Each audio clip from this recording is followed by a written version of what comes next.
স্বল্পোন্নত দেশ থেকে উন্নয়নশীল দেশে উত্তরণের জন্য জাতিসংঘের চূড়ান্ত সুপারিশ লাভ করা উপলক্ষে সংবাদ সম্মেলনে বক্তব্য রাখছেন প্রধানমন্ত্রী শেখ হাসিনা। সরাসরি চলে যাচ্ছি সেইখানে। ধন্যবাদ। বিসমিল্লাহির রহমানির রহিম। প্রিয় সাংবাদিক ভাই বোনেরা এবং আমাদের মন্ত্রিপরিষদের সদস্যবৃন্দ, আমাদের প্রশাসনের ঊর্ধ্বতন এবং সকল কর্মকর্তা বৃন্দ এবং উপস্থিত আমার দল আওয়ামী লীগের নেতৃবৃন্দ, সবাইকে আমি শুভেচ্ছা জানাচ্ছি এবং বিশেষ করে আমার সমগ্র দেশবাসীকেই আমি শুভেচ্ছা জানাই। আসসালামু আলাইকুম। করোনা ভাইরাসের এই মহামারী চলছে, বহুদিন আপনাদের সঙ্গে দেখা হয় না সাংবাদিক ভাই বোনেরা, এই প্রায় 1 বছর পরে আপনাদের সামনে উপস্থিত হয়েছি।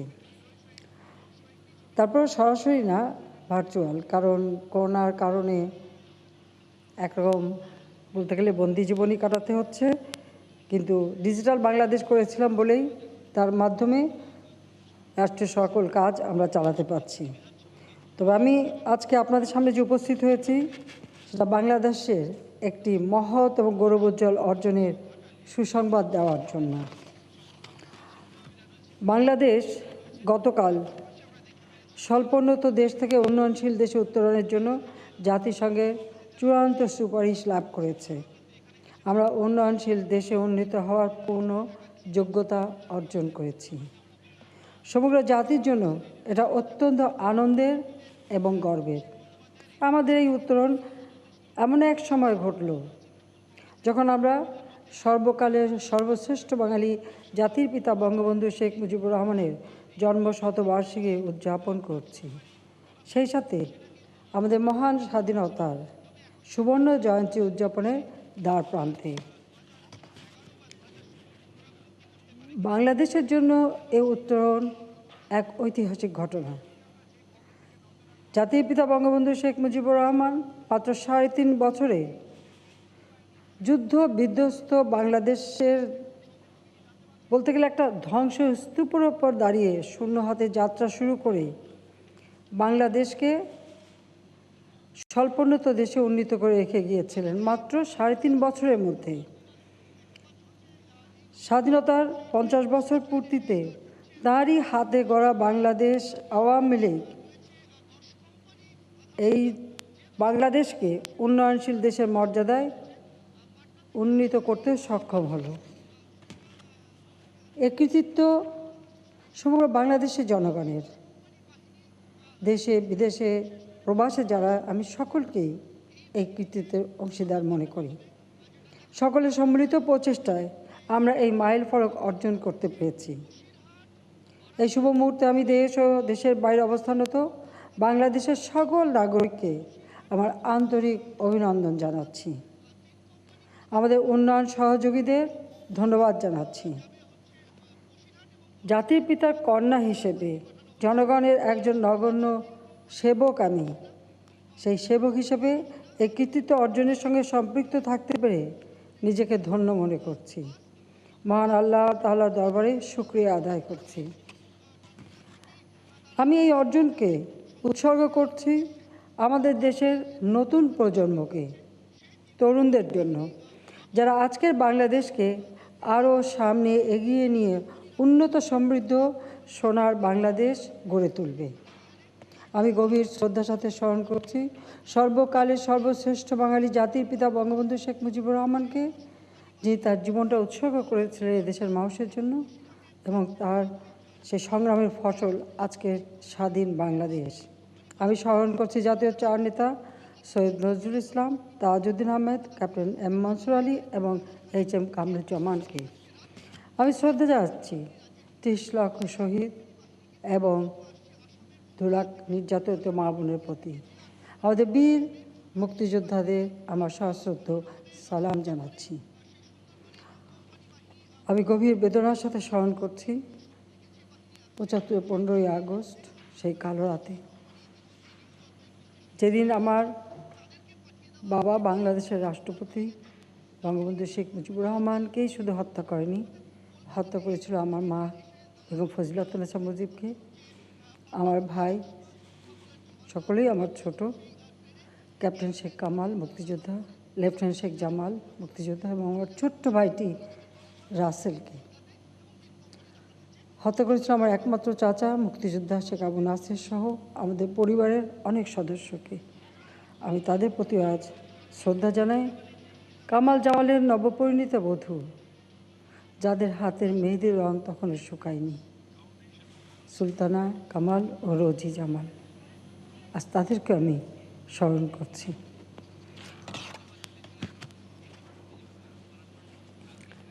সেই দিন আমাদের বাসায় বা জাতির পিতাকে রক্ষা করতে এসে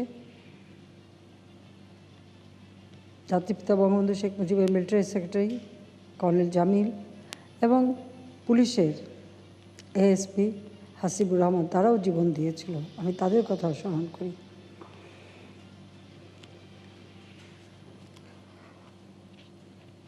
প্রিয় সাংবাদিকবৃন্দ, পাকিস্তান রাষ্ট্রের পূর্ববঙ্গ শুধু অবহেলিত ছিল না, এখানকার যত সম্পদ তা সবই নিয়ে যাওয়া হতো সেই পশ্চিম পাকিস্তানে।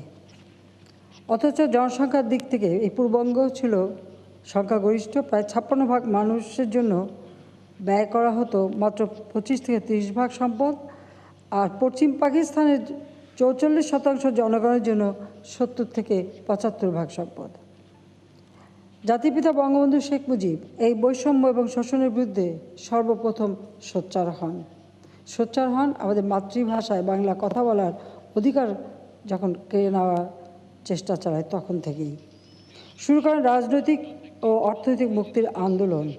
এই আন্দোলনের ধারাবাহিকতায় 1971 সালে 9 মাসের রক্তক্ষয়ী মুক্তিযুদ্ধের মাধ্যমে 30 লাখ শহীদের রক্তের বিনিময়ে আমরা অর্জন করি আমাদের বিজয়, স্বাধীনতা, স্বাধীন সার্বভৌম বাংলাদেশ। কিন্তু পাকিস্তানি জান্তারাই পরাজয় নিশ্চিত জেনে বাংলাদেশের সব অবকাঠামো ধ্বংস করে গিয়েছিল। রাস্তাঘাট নেই, রেল লাইন, ব্রিজ, কালভার্ট ধ্বংসপ্রাপ্ত, সমুদ্রবন্দর, নদীবন্দর অচল, কলকারখানা বন্ধ, অফিস, আদালত, স্কুল, কলেজ সবই প্রায় ধ্বংসপ্রাপ্ত। পূর্ববঙ্গ ছিল একটি প্রদেশ। এই প্রদেশের প্রশাসনকে তিনি অত্যন্ত দ্রুততম সময়ের মধ্যে একটি স্বাধীন দেশের উপযোগী করে একেবারে শূন্য হাতে যাত্রা শুরু করে দেশের পুনর্গঠনের কাজ শুরু করেন। ভারত থেকে ফিরে আসা 1 কোটি শরণার্থী সহ দেশের অভ্যন্তরে উদ্বাস্তু হয়ে পড়া প্রায় 3.5 কোটি মানুষকে পুনর্বাসন করেন। শহীদ পরিবার, নির্যাতিত পরিবার, মুক্তিযোদ্ধা, ঘরবাড়ি হারানো সকলকে সহযোগিতার হাত বাড়িয়ে দেন। বঙ্গবন্ধু শেখ মুজিব সরকারের সময় জিডিপি প্রবৃদ্ধির হার 7% অতিক্রম করে বাংলাদেশ উন্নয়নের মহাসড়কে প্রবেশ করে। কিন্তু আমাদের দুর্ভাগ্য, বাংলাদেশের আর্থসামাজিক উন্নয়নের যে কর্মসূচি তিনি হাতে নিয়েছেন সেটা তিনি শেষ করে যেতে পারেননি। 15ই আগস্ট স্বাধীনতা বিরোধী কুচক্রীরা তাকে সপরিবারে অধিকাংশ সদস্য সহ হত্যার মাধ্যমে শুধু মুক্তিযুদ্ধের চেতনাকেই ধ্বংস করেনি, তারা বাংলাদেশের উন্নয়ন অগ্রযাত্রাকেও স্তব্ধ করে দেয়। এর প্রমাণ আপনারা দেখেছেন 75 সাল থেকে 15ই আগস্টের পর 21 বছর ধরে 18-19টা কূ হয়েছে। সেনা সদস্য থেকে শুরু করে, অফিসার থেকে শুরু করে বহু নেতাকর্মী, জনগণ হত্যার শিকার হয়েছে। প্রতি রাতে বাংলাদেশে কারফিউ থাকতো। এমন একটা অন্ধকার যুগে আমরা ছিলাম। বাংলাদেশের ভাবমূর্তি বহির্বিশ্বে ছিল খরা, বন্যা, দুর্যোগের দেশ, ভিক্ষুকের দেশ। এবং সে সময় বার্ষিক বাজেটের একটা বড় অংশ আসতো বিদেশি সাহায্য থেকে। খাদ্যের জন্য বিদেশি সাহায্যের দিকে তাকিয়ে থাকতো 75 পরবর্তী সরকারগুলো। এমনকি পুরনো কাপড় বিদেশ থেকে এনে আমাদের দেশের মানুষকে পরতে দেওয়া হতো তাদের লজ্জা নিবারণের জন্য। আমাদের গ্রামগুলো ছিল সবথেকে বেশি অবহেলিত, অথচ আমাদের গ্রামে দিকে কেউ লক্ষ্য করতো না। যোগাযোগের জন্য রাস্তা ছিল না, বিদ্যুৎ ছিল না, মানুষের হাতে কাজ ছিল না। অনাহারে, অর্ধহারে মানুষ দিনের পর দিন পার করত। সারাদিন খেটে মজুরি পেত, যা তাদের 2 কিলো চালও কিনতে পারতো না। তাদের বলারও জায়গা ছিল না এবং দুর্ভিক্ষ লেগেই থাকতো। ৭৫-এর পর আমি আমার ছোটো বোন রেহানা আমরা বিদেশে ছিলাম। আমরা কিন্তু 6 বছর দেশে আসতে পারিনি, কারণ মিলিটারি ডিক্টেটর জিয়াউর রহমান আসতে দিতে চায়নি। বাংলাদেশ আওয়ামী লীগ যখন আমার অবর্তমানে আমাকে সবার হচ্ছে নির্বাচিত করে, জনগণের সমর্থন নিয়েই আমি একরকম জোরকে দেশে ফিরে আসি। আর রেহানার তো পাসপোর্টটাও দেয়নি। পাসপোর্টের যখন সময় শেষ হয়ে যায় তখন সে পাসপোর্টটা দিতে অস্বীকার করে। যাক, বাংলাদেশে আসার পর যখন 81 সালে আমি আসি, আমি জানি আমার বাবার স্বপ্ন, সে কারণে আমি সমগ্র বাংলাদেশ ঘুরে বেড়াই এবং বাংলাদেশের প্রত্যন্ত অঞ্চলে আমি যাই, মানুষের দুঃখ দুর্দশা স্বচক্ষে দেখি এবং সবসময় এটাই চিন্তা করতাম এবং মানুষের এই কষ্ট দেখে এই প্রতিজ্ঞাই নিয়েছিলাম যে আল্লাহ যদি কখনো আমাকে সুযোগ দেন, তাহলে দেশ পরিচালনার ক্ষেত্রে আমি গ্রামকে সর্বোচ্চ অগ্রাধিকার দেব, গ্রামের মানুষের দুঃখ দুর্দশা দূর করব এবং আমাদের অর্থনৈতিক নীতিমালা বা কার্যক্রম আমাকে গ্রাম ভিত্তিক করে তুলব এবং গ্রামের মানুষের উন্নয়নে আমরা কাজ করব। তখন প্রায় 80% উপর মানুষ গ্রামেই বাস করত। আমার মনে হয়েছিল এদের যদি দারিদ্র্যমুক্ত করতে পারি, তাহলেই বাংলাদেশকে আমরা অতি দ্রুত দারিদ্র্যের হাত থেকে রক্ষা করতে পারব। 96 সালে জনগণের রায় নিয়ে প্রথমবার আওয়ামী লীগ সরকার গঠন করে এবং তখন থেকে আমরা চেষ্টা করি এদেশের সার্বিক উন্নয়নের পরিকল্পনা নিতে, পঞ্চবার্ষিকী পরিকল্পনা প্রণয়ন করি এবং অর্থনৈতিক উন্নয়নের কাজ আমরা হাতে নিই। আমরা নতুন নতুন পরিকল্পনা এবং বিভিন্ন কর্মসূচি গ্রহণ করি। সামাজিক সুরক্ষা কর্মসূচি প্রবর্তনের মাধ্যমে গরিব প্রান্তিক মানুষদের সরকারি ভাতার আওতায় নিয়ে আসি এবং কৃষি উৎপাদনের উপর বিশেষ জোর দিয়ে দেশকে খাদ্য উৎপাদনের স্বয়ংসম্পূর্ণ করি। এরপর 2001 সালে আর আমরা সরকারে আসতে পারিনি, কাজে 2001 থেকে 2008-এর অবস্থা আপনাদের ভালোই জানা আছে, কারণ মাঝখানে 5 বছর বিএনপি জামাত জোট ক্ষমতায় ছিল। সে সময়ও সেই হত্যা, খুন, ধর্ষণ, অত্যাচার, নির্যাতন, কি ব্যাপকভাবে লুটপাট, দুর্নীতি চলেছিল সেটা নিশ্চয়ই আপনাদের স্মরণ আছে। বাংলাদেশ পাঁচবার দুর্নীতিতে চ্যাম্পিয়নও হয়েছিল, কাজে আপনারা সবাই সেটা জানেন। যাক, 2009 সালে আবার আমরা সরকার গঠন করি এবং তখন থেকে এ পর্যন্ত জনগণের জন্য কাজ করে যাচ্ছি। আমি জনগণের প্রতি কৃতজ্ঞ যে তারা ভোট দিয়ে আমাদেরকে তাদের সেবা করার সুযোগ দিয়েছে। কাজে আজকের যে অর্জন, স্বল্পোন্নত দেশ থেকে উন্নয়নশীল দেশে উত্তরণ, তা আমাদের বিগত 12 বছরের নিরলস পরিকল্পনা, পরিশ্রম ও প্রচেষ্টার ফসল। আর দেশের মানুষই কিন্তু এসব কাজ করে দিয়েছেন। আমরা শুধু সরকারি থেকে নীতি সহায়তা দিয়ে সুযোগ তৈরি করে দিয়েছি, আর সেই সাথে আমাদের সকলে মিলিতভাবে আমরা কাজ করেছি। প্রিয় সাংবাদিকগণ, মাথাপিছু আয়, মানব সম্পদ এবং অর্থনৈতিক ও পরিবেশগত ভঙ্গুরতা, এই 3টি সূচকের ভিত্তিতে জাতিসংঘ স্বল্পোন্নত দেশ থেকে উত্তরণের বিষয়টি পর্যালোচনা করে। 2018 সালে অনুষ্ঠিত প্রথম ত্রিবার্ষিক পর্যালোচনা সভায় বাংলাদেশ প্রথমবারের মতো আনুষ্ঠানিকভাবে স্বল্পোন্নত দেশ থেকে উত্তরণের 3টি মানদণ্ডই খুব ভালোভাবে পূরণ করতে সক্ষম হয়। তারই ধারাবাহিকতায় এবছর আনুষ্ঠানিক ত্রিবার্ষিক পর্যালোচনা সভায় বাংলাদেশ পুনরায় সকল মানদণ্ড অত্যন্ত সফলতার সঙ্গে পূরণের মাধ্যমে স্বল্পোন্নত দেশ হতে উত্তরণের যোগ্যতা অর্জন করল। জাতিসংঘের পর্যালোচনায় 2019 সালে মাথাপিছু আয়ের মানদণ্ড নির্ধারিত ছিল $1,222 মার্কিন। ওই বছর বাংলাদেশের মাথাপিছু আয় ছিল $1,827 মার্কিন। আর বর্তমানে আমাদের মাথাপিছু আয় $2,064 মার্কিন। অর্থাৎ মানদণ্ড যেটা জাতিসংঘ নির্দিষ্ট করছে তার থেকে প্রায় 1.7 গুণ বেশি। মানব সম্পদ সূচকের নির্ধারিত মানদণ্ড 66 এর বিপরীতে বাংলাদেশ অর্জন 75.4। অর্থনৈতিক ও পরিবেশগত ভঙ্গুরতা সূচকে উত্তরণের মানদণ্ড নির্ধারিত ছিল 32 বা তার নিচে, তার কম, কিন্তু ওই সময়ে এক্ষেত্রে বাংলাদেশের অবস্থান ছিল 27। জাতির পিতা বঙ্গবন্ধু শেখ মুজিব দারিদ্র, ক্ষুধার, নিরক্ষরতামুক্ত একটি অসাম্প্রদায়িক বাংলাদেশের স্বপ্ন দেখেছিলেন। বাংলাদেশ আওয়ামী লীগ সরকার তার সেই স্বপ্ন বাস্তবায়নের লক্ষ্য নিয়েই কাজ করে যাচ্ছে। এক যুগ আগের বাংলাদেশ আর আজকের বাংলাদেশ কিন্তু এক নয়। প্রিয় সাংবাদিকবৃন্দ, নিশ্চয়ই আপনারা সেটা স্বীকার করবেন। আজকের বাংলাদেশ এক বদলে যাওয়া বাংলাদেশ। আর্থিক ও অন্যান্য সূচকগুলির দিকে লক্ষ্য করুন। 2008-09 বছরে জিডিপির আকার ছিল মাত্র 103.5 বিলিয়ন মার্কিন ডলার। 2019-20 সালে তা 330.2 বিলিয়ন মার্কিন ডলারে উন্নীত হয়েছে। এই 12 বছরে সরকারি ব্যয় 4.7 গুণ বৃদ্ধি পেয়ে 87,960 কোটি থেকে 2019-20 বছরে 4,15,550 কোটি টাকা হয়েছে।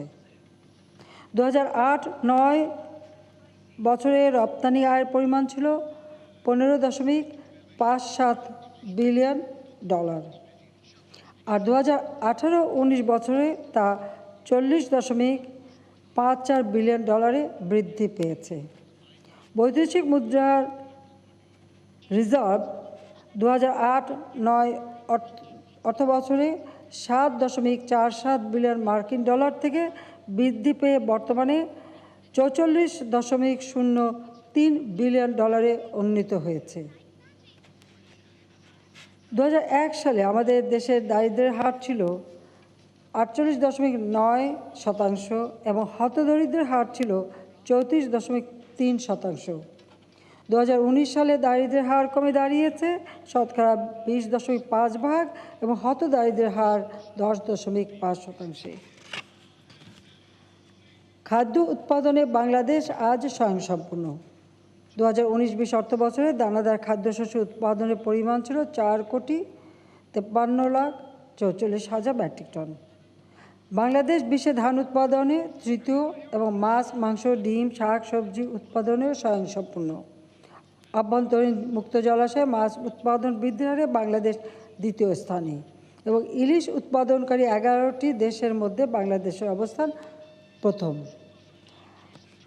2009-10 বছরে বিদ্যুতের স্থাপিত ক্ষমতা ছিল মাত্র 5,271 মেগাওয়াট।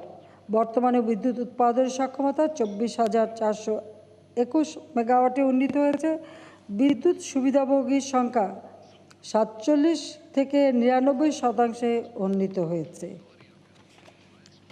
মানুষের গড় আয়ু 2009-10 বছরে 69.61 বছর থেকে বৃদ্ধি পেয়ে 2019-20 সালে দাঁড়িয়েছে 72.6 বছর।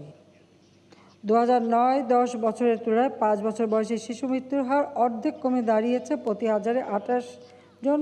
মাতৃমৃত্যুর হার কমে দাঁড়িয়েছে লাখে 165 জনে এবং 2009-10 ছিল 280 জন। 280 থেকে আমরা কমিয়ে 165-তে এনেছি। বাংলাদেশের উন্নয়ন অভিযাত্রায় ডিজিটাল বাংলাদেশ এর সুবিধা আজ শহর থেকে প্রান্তিক গ্রাম পর্যায়ে পর্যন্ত বিস্তৃত হয়েছে। প্রত্যন্ত গ্রাম পর্যন্ত ব্রডব্যান্ড সুবিধা পৌঁছে দেওয়া হচ্ছে। বঙ্গবন্ধু স্যাটেলাইটের সুবিধা কাজে লাগিয়ে তথ্য প্রযুক্তি খাতে এক বৈপ্লবিক পরিবর্তন সূচিত হয়েছে। মুজিব বর্ষ উপলক্ষে দেশের সকল গৃহহীনদের ঘর প্রদান কর্মসূচির আওতায় 8,92,000 গৃহহীনকে ঘর প্রদান করার কাজ শুরু হয়েছে। ইতিমধ্যে 70,000 ঘর হস্তান্তর করা হয়েছে। আরও 50,000 গৃহ নির্মাণের কার্যক্রম চলমান রয়েছে। আমরা যদি হিসাব করি 1996 সাল থেকে এ পর্যন্ত মোট 9,98,346 পরিবারকে আমরা বাসস্থানের ব্যবস্থা করে দিয়েছি।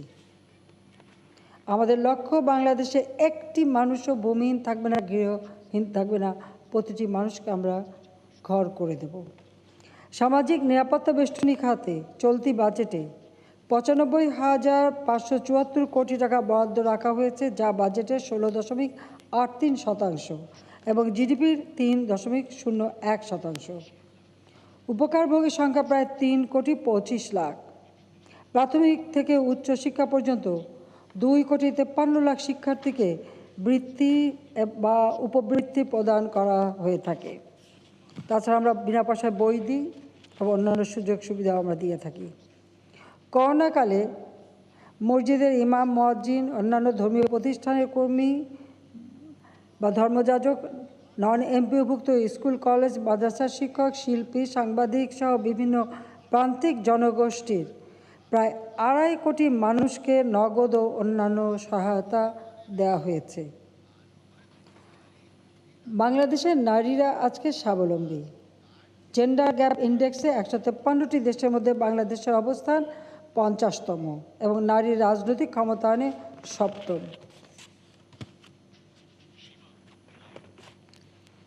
করোনা ভাইরাসের মহামারীর কারণে ২০২০ সাল শুধু আমাদের বাংলাদেশের জন্য নয়, সারা বিশ্বের জন্য ছিল সংকটময়। এই মহামারীতে যাদের মৃত্যু হয়েছে, আমি তাদের আত্মার মাগফিরাত ও শান্তি কামনা করছি। আমরা ইতিমধ্যে আপনারা জানেন যে টিকাদান কর্মসূচি শুরু করেছি। গত বৃহস্পতিবার পর্যন্ত ২৮,৫০,৯৪০ জনকে প্রথম ডোজ টিকা প্রদান করা হয়েছে। অবশ্য আজকের হিসাবটা এখনও পাইনি, পেলে আরও বাড়বে। অর্থনীতির চাকাকে সচল রাখতে এখন পর্যন্ত আমরা ১,২৪,০০০ কোটি টাকার ২৩টি প্রণোদনা প্যাকেজ ঘোষণা করেছি, যা মোট জিডিপির ৪.৪৪%। সাংবাদিক বৃন্দ, স্বল্পোন্নত দেশ থেকে উন্নয়নশীল দেশে উত্তরণের ফলে বহির্বিশ্বে বাংলাদেশ একটি প্রত্যয়ী ও মর্যাদাশীল দেশ হিসেবে জায়গা করে নেবে। আমাদের এই অর্জনকে সুসংহত এবং টেকসই করতে হবে। ২০৩০ সালের মধ্যে টেকসই উন্নয়ন অভিষ্ট অর্জন, ২০৩১ সালের মধ্যে উচ্চ মধ্যম আয়ের দেশ উন্নীত হওয়া এবং ২০৪১ সালের মধ্যে উন্নত দেশে পরিণত হওয়ার ক্ষেত্রে আমাদের জন্য এটি একটি বিশেষ ধাপ। ইতিমধ্যে আমরা ৮ম পঞ্চবার্ষিকী পরিকল্পনা গ্রহণ করেছি। টেকসই উত্তরণের লক্ষ্যে বিভিন্ন কৌশল এতে অন্তর্ভুক্ত করা হয়েছে। তাছাড়া পদ্মা সেতু, metro rail, elevated expressway, Karnaphuli নদীর তলদেশে টানেল, রূপপুর পারমাণবিক বিদ্যুৎ প্রকল্প, মহেশখালী মাতারবাড়ি সমন্বিত উন্নয়ন প্রকল্প সহ বেশ কিছু মেগা প্রকল্প বাস্তবায়ন হচ্ছে। এগুলোর কতগুলি এবছর বা আগামী বছরের শুরুতে চালু হবে, যা আমাদের জিডিপিতে অবদান রাখবে। এছাড়া সারা দেশে ১০০ বিশেষ অর্থনৈতিক অঞ্চল, ২ ডজনের বেশি হাইটেক পার্ক, আইটি ভিলেজ নির্মাণের কাজ এগিয়ে চলছে। এসব বাস্তবায়ন হলে কর্মসংস্থান তৈরি সহ আমাদের অর্থনীতিতে আরও গতি সঞ্চার হবে। বাঙালি বীরের জাতি, জাতির পিতা বঙ্গবন্ধু শেখ মুজিবুর রহমান বলেছিলেন, কেউ দাবায় রাখতে পারবে না। বাঙালিকে কেউ দাবায় রাখতে পারেনি, পারবে না। মাত্র ৯ মাসে আমরা আমাদের স্বাধীনতার লাল সূর্যকে ছিনিয়ে এনেছি। আমি দৃঢ়ভাবে বিশ্বাস করি, আমাদের এই উন্নয়নের গতিধারা অব্যাহত থাকলে বিশ্ব দরবারে বাংলাদেশ অচিরেই একটি উন্নত, সমৃদ্ধ, মর্যাদাশীল দেশ হিসেবে প্রতিষ্ঠিত হবে ইনশাআল্লাহ। আসুন দলমত নির্বিশেষে জাতির পিতার জন্মশতবার্ষিকী এবং স্বাধীনতার সুবর্ণ জয়ন্তীর এই মহেন্দ্রক্ষণে আমরা সকলে ঐক্যবদ্ধভাবে বাংলাদেশকে জাতির পিতা বঙ্গবন্ধু শেখ মুজিবুর রহমানের স্বপ্নের সোনার বাংলাদেশ হিসেবে প্রতিষ্ঠার অঙ্গীকার করি। সবাইকে আন্তরিক ধন্যবাদ। জয় বাংলা, জয় বঙ্গবন্ধু। বাংলাদেশ চিরজীবী হোক। খোদা হাফেজ।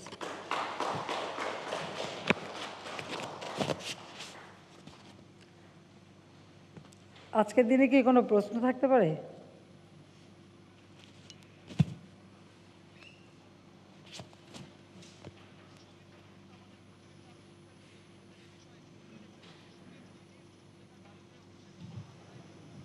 আসসালামু আলাইকুম। ওয়ালাইকুম আসসালাম। মাননীয় প্রধানমন্ত্রী, আপনার সুস্বাস্থ্য দীর্ঘায়ু কামনা করছি। আমি কিবরিয়া চৌধুরী, দৈনিক জাতীয় অর্থ। মাননীয় প্রধানমন্ত্রী, আপনার বক্তব্যের শুরুতে যেটা বলছেন কোভিড-19, গোটা বিশ্ব যেখানে উৎকণ্ঠায় উদ্বিগ্ন ছিল এবং সংবাদ মাধ্যমে বাংলাদেশ জ্ঞান সিটি হিসাবে কোটি কোটি লোক আক্রান্ত হবে, এই প্রাকৃতিক মহামারীর দুর্যোগ থেকে আপনি এই জাতিকে রক্ষা করছেন এমন কোন ম্যাজিক দিয়ে, সেটা জাতি আপনার কাছে জানতে চায়, আরও আশ্বস্ত হতে চায়। আপনাকে ধন্যবাদ মানাই। দেখুন, এটা কোনো ম্যাজিকের বিষয় না, এটা হচ্ছে স্বাভাবিক। এই করোনা ভাইরাস এমনভাবে সারা বিশ্বকে স্থবির করে দিয়েছে, সকলেই আসলে মূলত ঘাবড়েই গিয়েছিল যে কি হবে কি হবে। আমি সত্যি কৃতজ্ঞ আমার দেশের মানুষের কাছে যে আমরা যখন যে কোনো পদক্ষেপ নিয়েছি এবং তাদেরকে আহ্বান জানিয়েছি, তারা সেটা অনুসরণ করেছে এবং স্বাস্থ্য সুরক্ষার যে নিয়ম নীতিগুলি আমরা মেনে চলার জন্য অনুরোধ করেছিলাম, সেটা তারা মেনে চলেছে। এবং সময়োচিত যে সমস্ত পদক্ষেপ, বিশেষ করে অর্থনীতির ক্ষেত্রে, মানে আমাদের দেশের মানুষের যাতে কোনো রকম আর্থিক কষ্ট না হয় সেদিকে লক্ষ্য রেখে বিশেষ প্রণোদনা দেওয়া বা আর্থিক সহযোগিতা করা বা গ্রাম পর্যায় পর্যন্ত অর্থ সরবরাহ করা, এটাও আমাদের একটা পদক্ষেপ ছিল। আর সেই সাথে সাথে আমি আরেকটা বলবো যে আমরা কিন্তু আগাম, যখন তখনও গবেষণা চলছে, তারপরে আমরা আগাম অর্থ দিয়ে করোনার মানে টিকা কেনার ব্যবস্থাও নিয়েছি।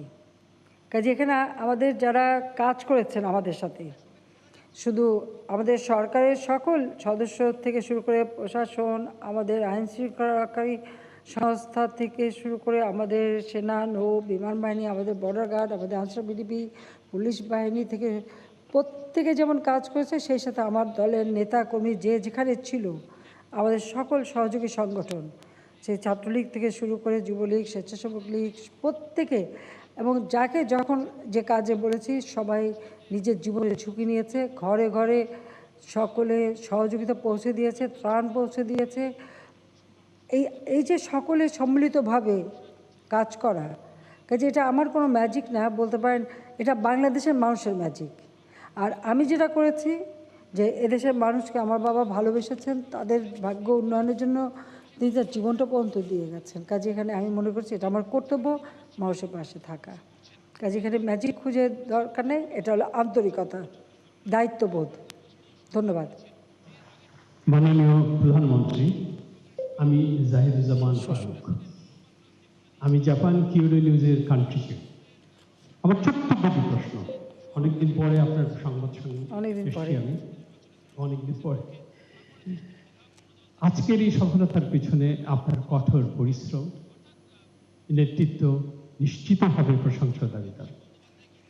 কিন্তু আগামী 5 বছর আমাদের সামনে যে বড় চ্যালেঞ্জ, দেশকে অর্থনৈতিক, সামাজিক ও রাজনৈতিকভাবে সুসংহত করার যে চ্যালেঞ্জ, এরপরেই আমরা এটা অনেক বড় চ্যালেঞ্জ।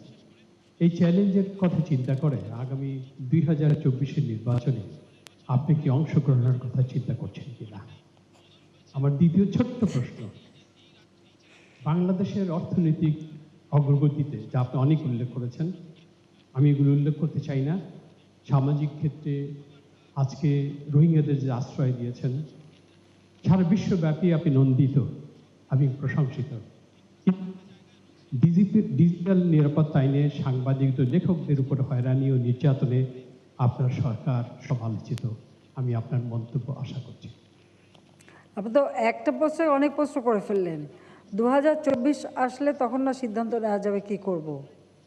তবে 2024-এর মধ্যে আমাদের যে আমরা মানে উন্নয়নশীল দেশ হিসেবে যে গ্র্যাজুয়েশনটা হলো, সেটাকে যেন আমরা ধরে রাখতে পারি এবং উন্নয়নশীল দেশ হিসেবে যে চ্যালেঞ্জগুলি আসবে সেগুলি যেন মোকাবেলা করতে পারি, সেই প্রস্তুতি কিন্তু আমরা এখন থেকে নিচ্ছি এবং নেব, এবং এটা 2024 থেকে 2026 পর্যন্ত এটা আমাদের ধরে রাখতে হবে। আমি সেইটুকু বলতে পারি। আর সেই চ্যালেঞ্জ নেবার জন্য যা যা করণীয় আমি তা করতে প্রস্তুত। আমার মনে হয় আপনার অনেক প্রশ্ন উত্তর এখানেই হয়ে গেল। আর হ্যাঁ, রোহিঙ্গাদের মানবিক কারণে আমরা স্থান দিয়েছি, কারণ আমাদের মনে হয়েছে সেই 1971 সালের কথা, আর এই ব্যাপারে সত্যি কথা বলতে কি, আমার ছোটো বোন রেহানা সে আমাকে এই প্রশ্নটাই করেছিল যে 16 কোটি মানুষকে ভাত খাও আর কয়েক লক্ষ মানুষকে খাওয়াতে পারবো না, এত কষ্ট ওরা পাচ্ছে দেখো। সেই কথাটাই আমাকে সবথেকে বেশি শক্তি দিয়েছিল, যার জন্য আমরা তাদেরকে আমাদের দেশে স্থান দিয়েছি এবং তার জন্য থাকার সুন্দর ব্যবস্থাও করে দিয়েছি, আপনারা দেখেছেন। শুধু তাদের জন্য না, আমার নিজের দেশের যারা একেবারে প্রত্যন্ত অঞ্চলে পড়ে থাকা মানুষগুলি, ঘর নাই, বাড়ি নাই, জায়গা নাই, জমি নাই, জীবনে কোনো আশা ভরসা নাই, কোনো মতে ক্ষুণ্ণবৃত্তি করতেই যারা কষ্ট করে বা হাত পেতে চলে, তাদেরকেও একটা ঠিকানা ব্যবস্থা আমরা করে দিচ্ছি মুজিব বর্ষে। এটাই আমাদের সবচেয়ে বড় কাজ, যে বাংলাদেশের প্রত্যেকটা মানুষকে আমরা একটা ঠিকানা দেব, তাদেরটা থাকার জায়গা করে দেব। এবং আমি জানি এটা জায়গা পেলে ওটাই তার অর্থনৈতিক কর্মকাণ্ডের একটা ক্ষেত্র হিসেবে তৈরি হতে পারবে। ধন্যবাদ। নিরাপত্তার বিষয়ে আপনার একটু মন্তব্য চাচ্ছিলাম। সাংবাদিক এবং লেখকদের উপর যে হয়রানি, এটা নিয়ে আপনার সরকার সমালোচিত, আপনার মন্তব্য পেলে খুশি হতাম। কিসের ব্যাপারে? এবং লেখকদের যে হয়রানি এবং অত্যাচার ঘটছে, এই ব্যাপারে আপনার সরকার ভীষণভাবে সমালোচিত, আপনার একটু মন্তব্য হলে ভালো হতো।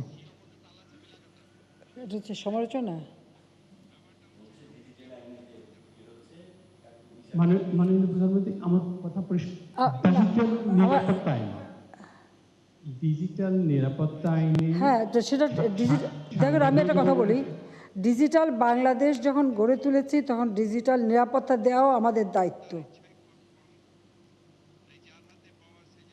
এই দায়িত্বটাও আমাদের পালন করতে হবে এই কারণে যে এই ডিজিটাল পদ্ধতির মাধ্যমে আমাদের দেশের ছোট্ট শিশু থেকে শুরু করে যুবক থেকে শুরু করে তারা কেউ যেন বিপথে না যেতে পারে, বা তাদের কোনো রকম মানে অসামাজিক কার্যকলাপ অথবা কোনো ধরনের জঙ্গিবাদ, সন্ত্রাস বা অন্য কোনো ধরনের কোনো ইসের সাথে জড়িত হতে না পারে, বা এমন কোনো কাজ না করা যেটা দেশের জন্য ক্ষতি হয়, দেশের মানুষের জন্য ক্ষতির কারণ হতে পারে। সেই জন্যই ডিজিটাল বাংলাদেশ করার সাথে সাথে ডিজিটাল নিরাপত্তা দেওয়া একান্তভাবে অপরিহার্য। এখন এ ব্যাপারে আজকের দিনে আর বেশি কিছু আমি বলতে চাই না, তবে এইটুকু বলবো যে সমালোচনা যারা করছেন তারা করবেই, তবে আপনারা একটা জিনিস তো লক্ষ্য করেছেন যে কারা সব থেকে বেশি সমালোচনা করছে, তারা বাস্তব কথাটা কি একবার উপলব্ধি করতে পারে বা উপলব্ধি করছে? তারা তো তা করছে না। আজকে একটা আমাদের শুভ দিন, এমন কোনো কথা বলতে চাই না, কিন্তু বাংলাদেশের এই পলিটিক্সে আমার বয়স তো 75 বছর, সেই স্কুল জীবন থেকে তো রাস্তায় নামি 62 সাল থেকে কিন্তু পথে পথে মিছিলে মিছিলে যোগ দিয়েছি। কাজে দেশের সবাইকে আমার মোটামুটি চেনা আছে, শুধু আমি এইটুকু বললাম। এবং কে কোথায় কী কারণে কী বলে সেটাও আমার জানা আছে। হ্যাঁ, কারণ মৃত্যু কাম্য নয়, কিন্তু সেটাকে কেন্দ্র করে একটা অশান্ত সৃষ্টি করা এটাও কিন্তু কাম্য না। বাংলাদেশে 3রা নভেম্বর জেলখানায় 4 জাতীয় নেতাকে নির্মমভাবে হত্যা করা হয়েছিল, তো সেরকম কোনো ঘটনা তো আর ঘটেনি এখনও। কিন্তু যারা সেই হত্যাকাণ্ড ঘটেছিল তাদের সাথে তো অনেকে গাঁটছড়া বেঁধেছে, আমি দেখেছি। অনেকে অসুস্থ হলে মারা গেলে সেটা কী করা আছে? মাননীয় প্রধানমন্ত্রী, আমার নাম শাইখ সিরাজ, আমি চ্যানেলাইতে কাজ করি। আজকে এখানে প্রশ্ন করার জন্য আসিনি, আমি আজকের এই বিশেষ দিনটি অন্যদের মতো ইতিহাসে একটা সাক্ষী হওয়ার জন্য এসেছি। আর আপনাকে অভিনন্দন, এবং আপনার সাথে আপনার দল এবং আপনার মন্ত্রী পরিষদ থেকে শুরু করে যারা কাজ করেছেন সবার প্রতি আমার পক্ষ থেকে অনেক অনেক মোবারক। একটা বিষয় আমরা খুব এই কোভিডকালীন সময়ে খুব পরখ করেছি খুব কাছ থেকে, যেটা প্রথম দিন থেকে আপনি দেশটাকে সচল রেখেছেন ভার্চুয়াল কনফারেন্সের মাধ্যমে। কোভিডের সেই সংকটকালীন সময়ে যদি এটা না থাকতো চালু, তাহলে আমার মনে হয় যে আমরা অনেকটাই পিছিয়ে যেতাম। এটা আমার ব্যক্তিগত একটা ধারণা থেকে কথা বললাম। আমি আরও খুব ক্লোজলি যদি বলি, আপনি কোনোই থেকে চাপ দিয়ে মুখে ধরতে হবে হাঁচি না দিতে, এটাও চেষ্টা করেছেন শেখানোর জন্য। তো সেই দিক থেকে ঠিক সময়ে ঠিক সিদ্ধান্ত ছিলেন বলেই আজকে আমরা খুব গর্ব করে বলতে পারি যে কোভিডের এই সময়টাতে আমাদের কোনো ধরনের ব্রেক পেতে হয়নি। খাদ্য নিরাপত্তা থেকে শুরু করে অর্থনৈতিক নিরাপত্তা থেকে শুরু করে সবগুলো বিষয়, এবং এটা নিঃসন্দেহে দূরদর্শিতার একটা বিষয়। সেই দিক থেকে এটাও আমি বিশ্বাস করতে চাই যে স্বল্পোন্নত দেশ থেকে আমরা উন্নয়নশীল দেশে এই গ্র্যাজুয়েশন যখন এসছি, আর 4 বছর পরে আমরা মূল ঘোষণাটা পাব। আমি মনে করি যে পদ্মা সেতু শুরু হলে দক্ষিণাঞ্চলীয় জেলাগুলোর সাথে আমাদের প্রায় 18টা জেলার সাথে সম্পর্ক তৈরি হবে, অর্থনৈতিক কর্মকাণ্ড বাড়বে। অবশ্যই আপনার পরিকল্পনার ভেতরে আছে 2024-এ আমরা এই গ্র্যাজুয়েশন ঘোষণার সময় পর্যন্ত পরিকল্পনাগুলো ঠিকঠাক থাকলে আমরা পৌঁছতে পারব। আমি ছোট্ট 2টি প্রশ্ন করে আমার বক্তব্য শেষ করব। আপনি প্রথম দিন থেকেই অনেকগুলো প্যাকেজ ঘোষণা করেছেন, তার ভিতরে 3টি প্যাকেজ ছিল। 30,000 কোটি টাকা ছিল সিএসএমই, 3,000 কোটি টাকা ছিল একেবারে ক্ষুদ্র ব্যবসা, আর 5,000 কোটি টাকা ছিল কৃষকদের জন্য। রেগুলার যে সমস্ত ঋণগুলো আছে সেগুলো ভালোভাবে গেছে, কিন্তু সিএসএমইতে আমি যতটুকু আজকে পর্যন্ত দেখেছি সেটা খুব ভালোভাবে যায়নি। সেখানে 60% পর্যন্ত প্রণোদনা প্যাকেজগুলো এ পর্যন্ত হয়েছে, কিন্তু 1 বছর পার হয়ে গেছে। আর যেটা 5,000 কোটি টাকা কৃষির ফসলের বাইরে, সেটার অবস্থা এরকম। এই 2টি বিষয়। আর যাদের জন্য আমরা আজকে ভালো আছি, যে আমাদের গ্রাম বাংলা থেকে চলে যাওয়া প্রবাসী বাঙালি যারা রেমিটেন্স পাঠাচ্ছে, আপনি 2% নগদ প্রণোদনা দিয়েছেন বলেই তো তারা টাকাগুলো পাঠিয়েছে। তারা বিদেশে যাতে আরেকটু ভালো থাকতে পারে এই বিষয়টি আপনি দেখবেন। আপনাকে অনেক ধন্যবাদ আমাদের সময় দেওয়ার জন্য। যে আপনাকে অনেক অনেক ধন্যবাদ। দেখুন, আমরা কিন্তু যখন আমরা এই যে বিভিন্ন ধরনের প্রণোদনা দেই, আমরা একটা মোটামুটি হিসাব করেই দিয়েছিলাম, কিন্তু আপনি জানেন যে আমাদের কৃষক বর্গা চাষি, তাদেরকে কিন্তু বিনা জামানতে আমরা কৃষি ঋণ দিয়ে থাকি, তাদের জামানতও লাগে না। তো যারা বিনা জামানতে পায় তারা তো আর এই ঋণ গ্রহণ করতে আসেনি, এটা হলো বাস্তবতা। তাছাড়া কৃষকদের যেমন সারের দাম কমিয়ে, যেটা 90 টাকা ছিল তাকে আবার 12 টাকা দিয়েছি, বীজের ব্যবস্থা করা সব কিছু, এবং ধান কাটা আমরা তো আমাদের দলের লোকদেরও নামিয়ে দিয়েছি, সেই সাথে বোধহয় সমাজের সর্বস্তরের মানুষ নেমে তাদেরকে সাহায্য করেছে। কৃষকের খরচ কিন্তু সেখান থেকে বেঁচে গেছে।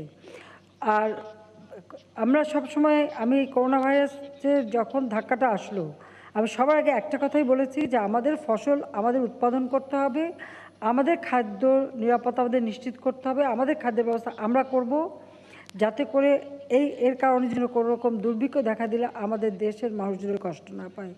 আমরা কিন্তু সেই কাজটাই সবসময় করেছি। প্রণোদনার টাকা আমরা দিয়েছি, এখন কেউ নিতে যদি না পারে এটা তো তাদের বিষয়।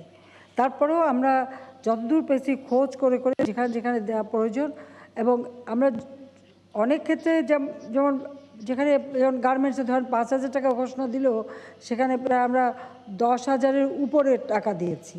এরকম অনেক ক্ষেত্রে বেশি দিতে হয়েছে, অনেক ক্ষেত্রে হয়তো কম খরচ হয়েছে। কিন্তু এটা কোনো হিসাবে, এরকম হিসাবের বিষয় না। কিন্তু এটার দেখবেন আপনি ফলাফলটা কী। আমাদের এই প্রণোদনার ফলে শ্রমিক কর্মহীন হয়নি, বা আমাদের কৃষক বসে থাকেনি, বা আমাদের উৎপাদন হ্রাস পায়নি অন্ততপক্ষে। তার উপর এবার শুধু করোনা না, 3বার ভয়াবহ বন্যা, সেই সাথে আবার ঘূর্ণিঝড়, প্রাকৃতিক দুর্যোগটাও কিন্তু এর সঙ্গে ছিল।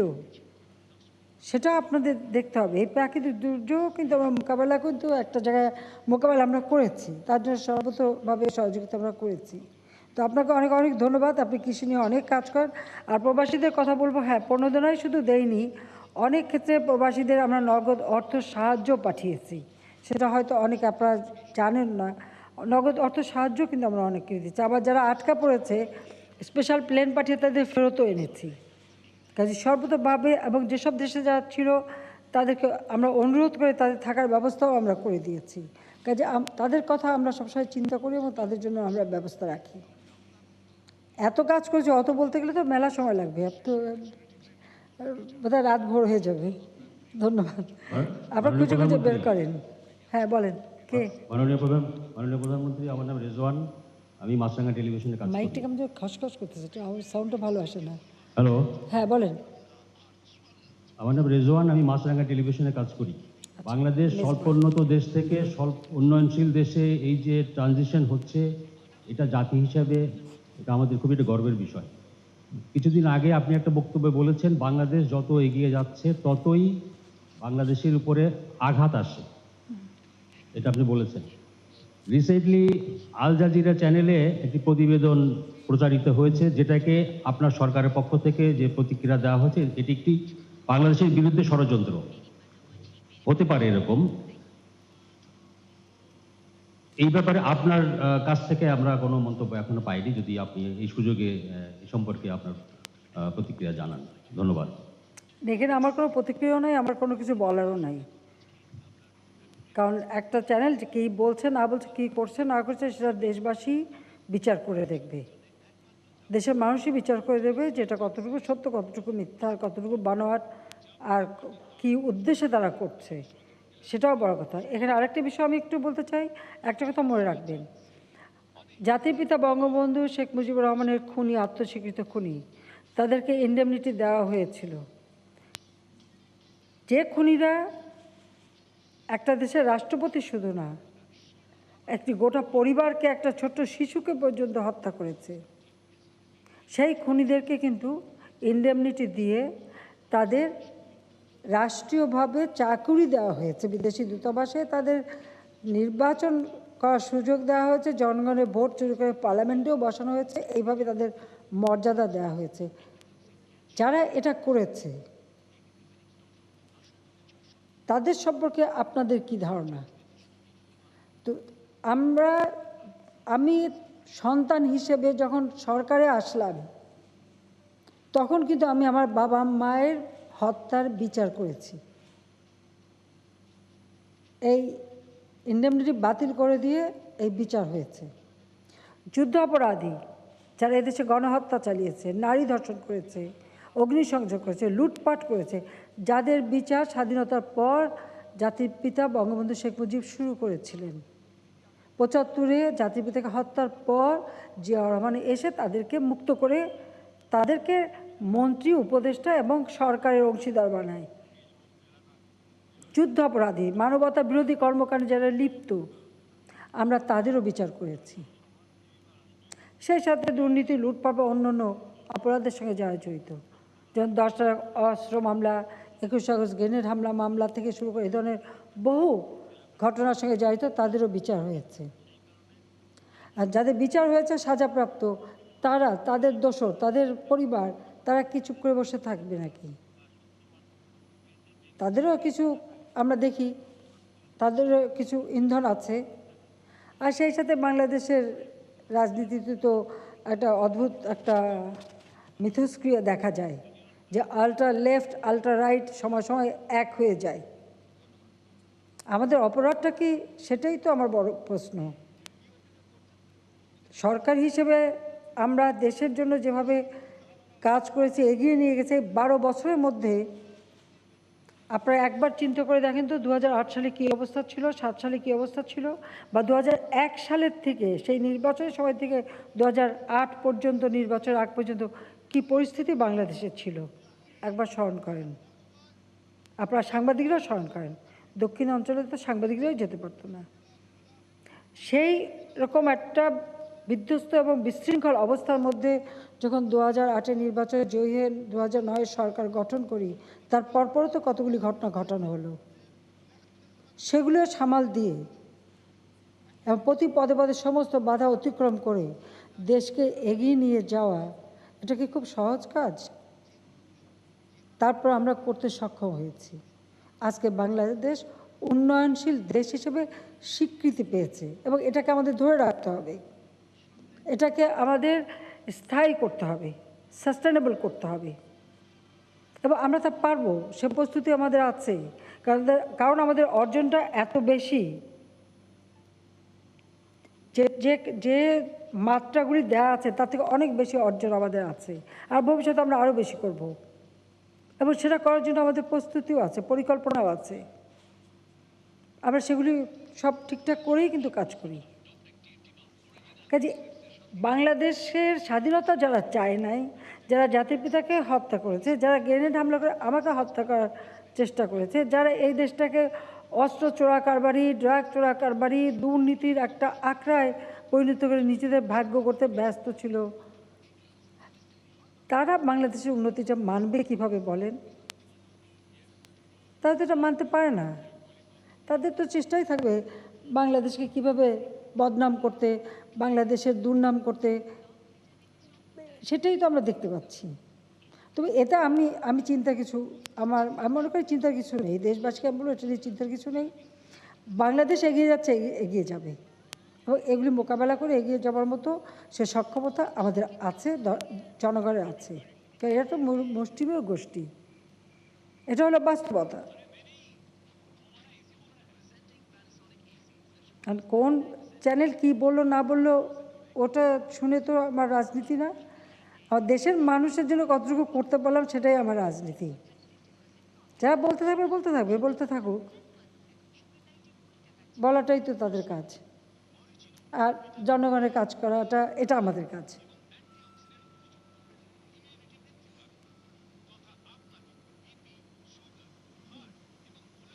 মাননীয় প্রধানমন্ত্রী, আমি লাবণ্য ভূঁইয়া, আমি এশিয়ান টেলিভিশনে কাজ করি।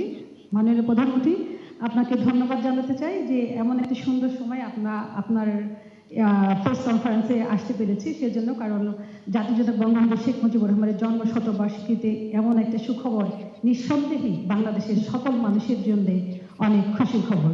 মাননীয় প্রধানমন্ত্রী, এই সুযোগে আমরা আমাদের মাননীয় উপদেষ্টা সভাপতি জয়কে ধন্যবাদ দিতে চাই এই কারণে যে তিনি ডিজিটাল বাংলাদেশ করেছিলেন বলেই কিন্তু আজকে ভার্চুয়ালি আমরা আপনাকে দেখতে পাচ্ছি এবং আপনার সাথে এই প্রেস কনফারেন্সে অংশ নিতে পারছি। এবং এই করোনার সময় আমরা দেখেছি যে সারা বিশ্বে আসলে ডিজিটাল বাংলাদেশের কতটা প্রয়োজন ছিল। তিনি যে সরকার দেখিয়েছিলেন তা বাস্তবায়ন করেছেন বলেই কিন্তু আজকে বাংলাদেশ এখন ডিজিটাল বাংলাদেশ। মানে প্রধানমন্ত্রী, আমার প্রশ্নটা হলো যে সারা বিশ্বে যখন করোনা আক্রান্ত তখন কিন্তু যখন ভ্যাকসিনের একটা কথা আসলো তখনই আপনি 130টা দেশ ইতিমধ্যে কিন্তু এখনো ভ্যাকসিন পাইনি, কিন্তু আমরা অনেক দ্রুত সময়ের মধ্যে ভ্যাকসিন পেয়েছি।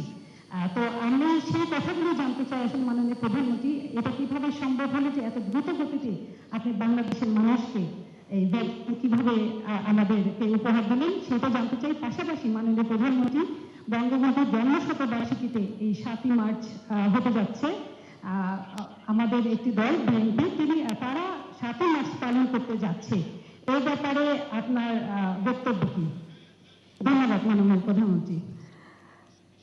আমি আগেই বলছি যে করোনা ভাইরাস মোকাবেলার জন্য যা যা করণীয় আমরা এই মহামারী দেখার সাথে সাথে আমরা কিন্তু পদক্ষেপ নিয়েছি। আর টিকাগুলি তখনও গবেষণা চলছে, আমরা কিন্তু অ্যাডভান্স টাকা দিয়ে বুকিং করে ফেলেছিলাম যে যেখানেই পাওয়া যাক আমরা আগে আনবো, আমার দেশের মানুষকে সুরক্ষা দেব, এটা আমাদের নীতিগত সিদ্ধান্ত। যেমন আজকে আমরা সিদ্ধান্ত নিয়েছি এবং আমি নির্দেশ দিয়েছি যে আমাদের স্কুল, কলেজ, এখন প্রাইমারি থেকে শুরু করে উচ্চশিক্ষা পর্যন্ত সমস্ত শিক্ষক এবং কর্মচারী যারা আছে তাদেরকে টিকা দিতে হবে। এবং বিশ্ববিদ্যালয়ে যারা হোস্টেলে থাকে তা WHO নির্দেশ মতো যে বয়স পর্যন্ত দেওয়া যাবে না তার উপরে বয়স থেকে সকলকে টিকা দিতে হবে। এবং এটা আমরা দেব কারণ আমরা আমাদের শিক্ষা প্রতিষ্ঠান খুব দ্রুত খুলতে চাই, পড়াশোনার পরিবেশটা ফিরিয়ে আনতে চাই। সাথে সাথে আমরা সবসময় এটাই চিন্তা করছি যারা মানুষের জন্য কাজ করে সবসময় মানুষের পাশে থাকতে হয়, তাদের টিকা দেওয়াটা আগে। কিন্তু আমরা কিন্তু সারা গ্রাম পর্যায় পর্যন্ত প্রচার চালাচ্ছি যেন সবাই এই টিকা নিতে আসে। এবং আজকে আমরা ইতিমধ্যে আমি নির্দেশ দিয়েছি যে আরও 3 কোটি ডোজ কেনার জন্য আমরা ইতিমধ্যে ব্যবস্থা নিচ্ছি, যাতে করে আমাদের যেটা আছে এটা প্রথম ডোজ দেওয়ার সাথে সাথে দ্বিতীয় ডোজ আমরা শুরু করবো সাথে সাথেই যেন আবার আমাদের হাতে এসে যায়, যেন একটা মানুষও এই টিকা থেকে বাদ না যায়, তার ব্যবস্থা আমরা নিচ্ছি। এবং প্রয়োজনে যদি কোনো দেশ উৎপাদন করতে না পারে আমাদের দেশ উৎপাদন করতে পারবে। আমি আমাদের বিভিন্ন ফার্মাসিউটিক্যাল কোম্পানিকে ইতিমধ্যে বলছি যে কারা কারা এটা করতে পারবে তার জন্য প্রস্তুত থাকা এবং এখানে মানে সিড যাতে আনা যায় তার ব্যবস্থা করা যায় কিনা সেটাও আমরা এখন দেখছি। কাজে মানুষকে সুরক্ষা দেওয়া এটা তো আমার কর্তব্য। আমি প্রধানমন্ত্রী হিসেবে শুধু না, আমি জাতির পিতার কন্যা, এটা হচ্ছে সবথেকে বড় কথা। সেই হিসেবেই আমি মনে করি আমার এটা কর্তব্য, আমরা করে যাচ্ছি। আর অন্য বিষয় আর বেশি কিছু বলার নাই। তো ঠিক আছে, ধন্যবাদ। মাননীয় প্রধানমন্ত্রী, আমি জয়ী মামুন, এটিএন বাংলায় কাজ করি। তাইটাই আপনাকে অনেক ধন্যবাদ এবং কৃতজ্ঞতা যে এই করোনার মধ্যে 1 বছর পরে আপনার ভার্চুয়ালি হলেও আপনার সামনাসামনি আমরা আসতে পেরেছি, কথা বলার সুযোগ পাচ্ছি। এই যে এলডিসি থেকে আমরা উত্তীর্ণ হচ্ছি, এটি বাংলাদেশের জন্য খুবই আনন্দের খবর, আপনার জন্য আনন্দের খবর, আমাদের সকলের জন্য। এবং আমি খুব মনে করতে পারি যে 2009 সালে আপনি দ্বিতীয় দফায় প্রধানমন্ত্রী হওয়ার পরে ইস্তানবুলে এলডিসি সম্মেলনে বক্তব্য রেখেছিলেন এবং সেদিনই আপনি বলেছিলেন যে কি প্রক্রিয়ায় বাংলাদেশ উত্তীর্ণ হবে এবং সেই রোডম্যাপ ধরেই বাংলাদেশ আজকে এগুলো। আপনার সেদিনের সেই পরিকল্পনা যে কতটা সফল ছিল আজকে সেটি প্রমাণিত হলো, এই জন্য আপনাকে অভিনন্দন জানাচ্ছি। আমি আসলে দুটো প্রশ্ন করার সুযোগ নিতে চাই, যদি আপনি উত্তর দেন। প্রথমত, ডিজিটাল নিরাপত্তা আইনের প্রয়োজনীয়তার কথা আপনি বলেছেন, আমরা স্বীকার করি অবশ্যই প্রয়োজন আছে, কিন্তু এই আইনের কিছু কিছু অপপ্রয়োগের অভিযোগ পাওয়া যাচ্ছে এবং আপনি প্রকারান্তরে বলেছেন যে কারাগারে একটি মৃত্যুর ঘটনা ঘটেছে একজন লেখকের, সেটি নিয়ে বাংলাদেশে এখন অনেক কথাবার্তা হচ্ছে। এরকম ঘটনা যাতে আর না ঘটে সেজন্য আপনার তরফ থেকে যদি একটি স্পষ্ট সতর্কবাণী থাকে তাহলে আইনের অপপ্রয়োগ কমতে পারে বলে অনেকে মনে করেন। এটি একটি ছোট্ট প্রশ্ন। করোনা ভাইরাসের টিকা প্রসঙ্গে আপনি কবে টিকা নেবেন এটি মানুষ জানতে চায়। ধন্যবাদ। দেখুন, আইন তার আপন গতিতে চলে। এখন আইনের অপপ্রয়োগ হচ্ছে কি না এটা হলো দৃষ্টিভঙ্গির ব্যাপার। কারণ কোনটা আপনার কাছে অপপ্রয়োগ আর কোনটা অপপ্রয়োগ না, এটা একটা আপেক্ষিক ব্যাপার। কিন্তু আমি তো মনে করি যে আইন তার নিজ গতিতেই চলছে এবং চলবে। যদি কেউ অপরাধ না করে তার বিচারে শাস্তি হবে না, কিন্তু আদৌ অপরাধ হচ্ছে কি না বা এমন কোনো কাজ করছে কি না যেটা দেশের ক্ষতি হচ্ছে বা জনগণের ক্ষতি হচ্ছে, সেই কাজ থেকে বিরত করা ডিজিটাল বাংলাদেশে আমরা করে দিয়েছি। আজকে সে কারণে আপনাদের সঙ্গে অনেকদিন পর হলো দেখা করতে পারছি। আর ডিজিটাল বাংলাদেশ হয়েছিল বলেই বাংলাদেশের অর্থনৈতিক চাকাটাও আমরা সচল রাখতে পেরেছি বা আমাদের প্রশাসনিক কার্যক্রম আমরা চালাতে পারছি, আইন শৃঙ্খলা রক্ষী সংস্থারা তারা কাজ করতে পারছে, প্রত্যেকেই কাজ করতে পারছে। এটা না হলে তো আমরা পারতাম না, হয়তো আমরা এগোতেও পারতাম না, কোথায় যে কী ঘটতো জানতেও পারতাম না। তো সেটা আমরা করতে পেরেছি। কিন্তু আমি তো আগেই বললাম যে আপনি সুযোগটা নেবেন, কিন্তু সেই সুযোগটা যেন মানুষের জন্য ক্ষতিকারক না হয় সেটা অবশ্যই দেখতে হবে। আর আমি টিকা অবশ্যই নেব, তবে আগে আমার দেশের মানুষের কত % মানুষটাকে দিতে পারলাম সেটা আমি আগে দেখতে চাই। কারণ আমার একটা টিকার জন্য যদি আরেকটা মানুষের জীবন বাঁচে সেটাই তো সবচেয়ে বড় কথা, তাই না? আমি তো আছি 75 বছর বয়সের, আজ আছি কাল নেই, হায়াত মহিত কে বলতে পারি, যে কোনো সময় যে কেউ আমরা মারা যেতে পারি। কিন্তু আগে আমি খোঁজ নিচ্ছি যে আমাদের একটা টার্গেট করা আছে, এই সংখ্যা পর্যন্ত আগে আমি নির্দিষ্টভাবে দেব, এটা যখন হবে তারপরে আমারটা আমি নেব, যদি বেঁচে থাকি, মানে টিকা বাঁচে তখন দেব। এটাই তো বাস্তবতা।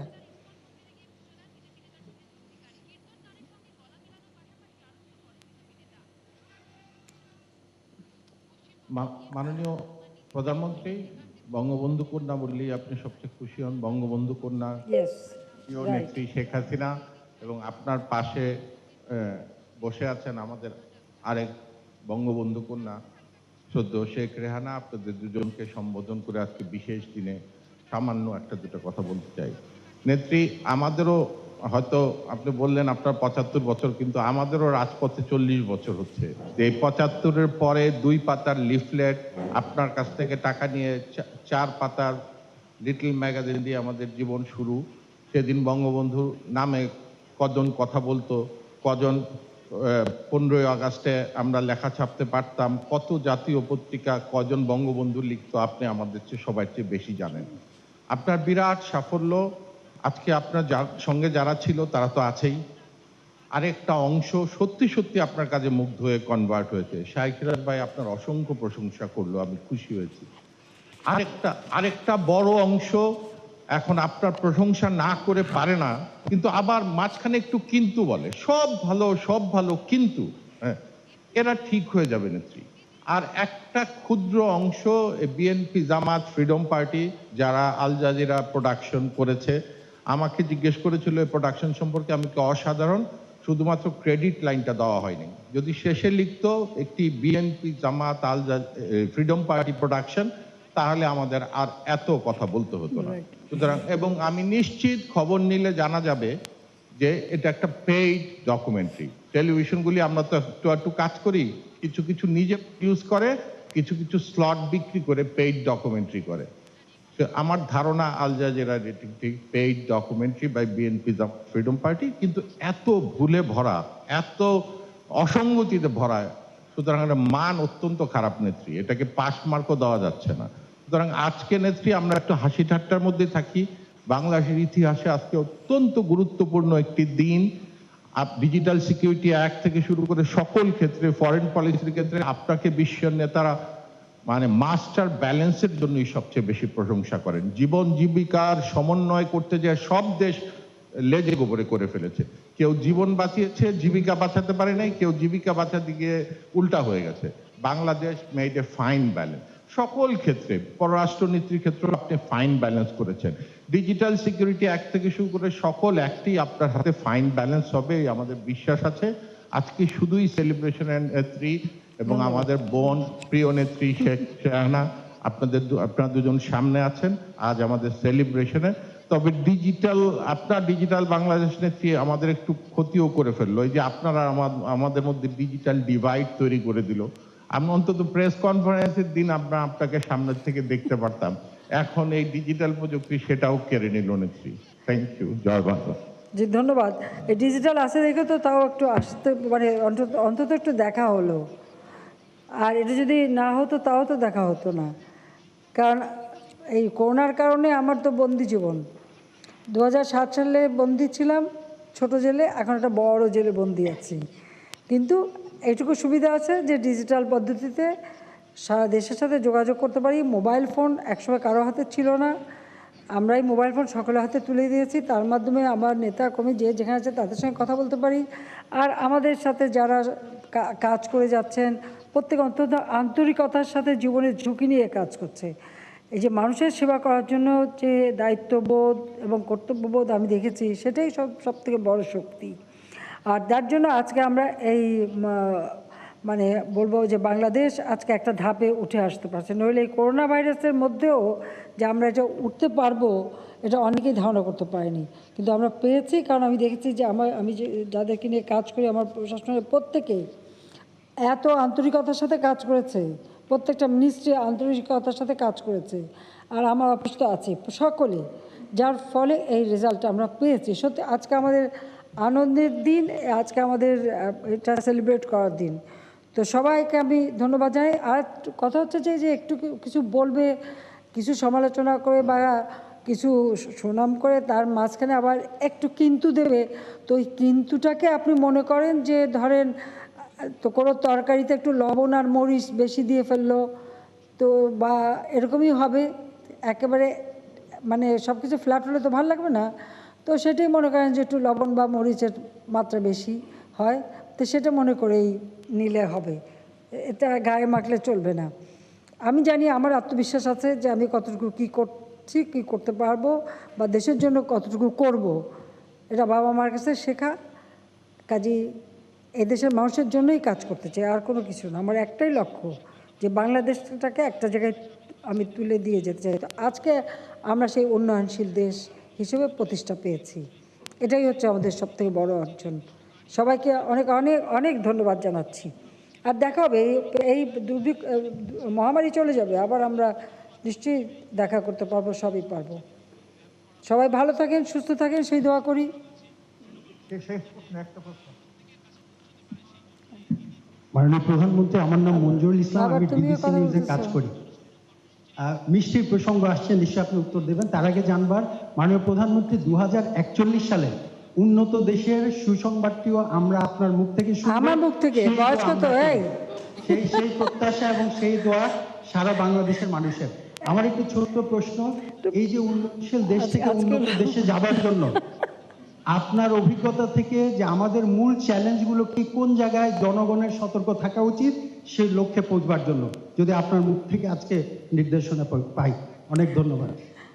এটা হলো 2021 আর আমার বয়স 75, তো 20 যোগ দিলে কত হয়? তো 95। তো আমি সে সময় অদিন বেঁচে থাকবো আর কাজ করবো? 100 পারবেন নাকি? মঞ্জু, তোমার একটা পিটানি দিতে হবে সামনে পেলে। এটা কখনো সম্ভব না, কিন্তু হ্যাঁ, আমি তো ক্ষেত্রটা তৈরি করে দিয়ে যাচ্ছি, সব প্রস্তুত করে দিচ্ছি। আমাদের নতুন প্রজন্ম এগিয়ে নিয়ে যাবে দেশ, তারা করবে। এবং তার জন্য আমি 2041 পর্যন্ত 21 থেকে 41 প্রেক্ষিত পরিকল্পনা করে দিয়েছি। 2100 সাল পর্যন্ত ডেল্টা প্ল্যান করে দিয়েছি। এরই ভিত্তিতে পঞ্চবার্ষিকী পরিকল্পনা হবে এবং সময়ের সাথে এই জিনিসগুলি পরিবর্তন হবে এবং সেইভাবে পরিকল্পনায় এগোলে নিশ্চয়ই দেশ এগিয়ে যাবে এবং অবশ্যই আমরা উন্নত দেশে প্রতিষ্ঠা পাবো। অতদিনও লাগবে না, তার আগেই আমরা হতে পারবো, এতে কোনো সন্দেহ নেই। কারণ আমরা তো প্রত্যেকটা এলাকা হিসেব করে করে আমরা উন্নয়নের কাজ করে যাচ্ছি, যে কোনো অঞ্চলের মানুষ যেন অবহেলিত না থাকে। আজকে উত্তরবঙ্গে মঙ্গা নাই, দক্ষিণ অঞ্চল সবসময় যারা প্রাকৃতিক দুর্যোগে সবসময় পর্যদস্ত থাকতো, সেখানেও আমাদের ব্যাপক কর্মসূচি চলছে। পদ্মা সেতু হওয়ার পরে সে কষ্টটাও থাকবে না। এভাবে পাহাড়ি অঞ্চলগুলিতে আমরা রাস্তাঘাট করে দিয়ে সেখানেও আমরা উন্নয়ন করে দিচ্ছি এবং এমনভাবে আমরা পরিকল্পনা নিচ্ছি যে সেই অঞ্চলের মানুষের কোনো কষ্ট থাকবে না। তো এভাবে আমরা কিন্তু শুধু গোটা দেশ বা একটা অঞ্চল হিসাব করেও কিন্তু আমাদের পরিকল্পনা বাস্তবায়ন করে যাচ্ছি। কাজে এটা উন্নত দেশ হবে, এটা কেউ ঠেকাতে পারবে না, এটা আমরা করতে পারবো। তবে আমি করে যাব এত কথা না বললেই ভালো, অতদিন কেউ বাঁচে নাকি? আর বাঁচলেও সে সময় বুড়ো তুত্তুরি হয়ে যেয়ে কাজ করতে পারবো নাকি? তো যাক, সবাইকে আমি আবারও ধন্যবাদ জানাই শেষ করি এখন। যদি আমার ভালো লাগছে কথা বলতে, তবে আমি মনে করি যে আজকে আমরা উন্নয়নশীল দেশ হিসেবে যে মানে একটা স্বীকৃতিটা পেলাম, এটাই সব থেকে বড় অর্জন।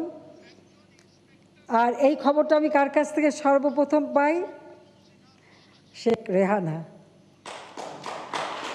তার কাছে অনবরত ওখান থেকে খবর আসতে থাকে এবং সেই প্রথম আমাকে 9:30টার সময় জানায়। যাক, আমি সবাইকে আবার ধন্যবাদ দিই এবং ধন্যবাদ দিয়ে এটাই বলবো যে সামনে এগিয়ে যাওয়ার সব রকম প্রস্তুতি আমাদের আছে।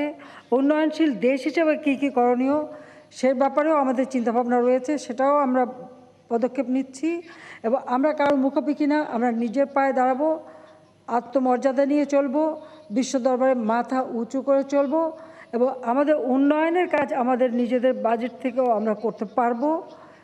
সে ব্যাপারেও আমরা যথেষ্ট আমাদের পরিকল্পনা রয়েছে, আমরা সেভাবেই চলবো। শুধু অনুরোধ করবো যে সবাই যার যার স্ব দায়িত্ব পালন করেন।